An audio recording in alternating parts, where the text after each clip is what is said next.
से, तू स्वर की देवी है, संगीत तुझ। सरदार वल्लभ भाई पटेल क्लस्टर विश्वविद्यालय मंडी में शनिवार को एक दिवसीय संगोष्ठी का आयोजन किया गया। इस संगोष्ठी का मुख्य विषय नई राष्ट्रीय शिक्षा नीति रहा।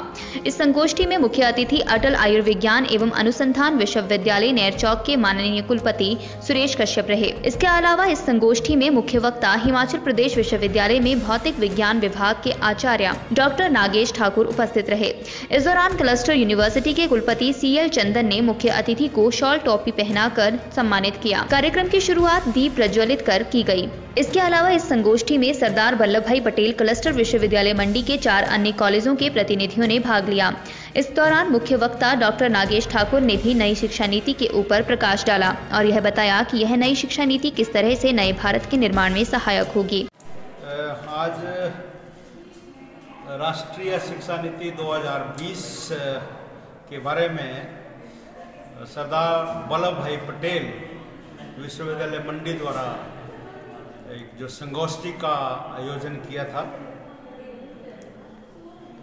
मैं इसको बहुत ही महत्वपूर्ण प्रयास मानता हूं कि जो राष्ट्रीय शिक्षा नीति 2020 अभी आई है,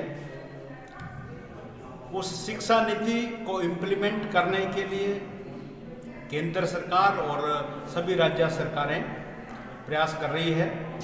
और अभी हमें ध्यान में भी आया होगा कि केंद्र सरकार ने नेशनल रिसर्च फाउंडेशन के लिए 50,000 करोड़ रुपए का अनुदान जो है इस वर्ष के बजट में रखा है।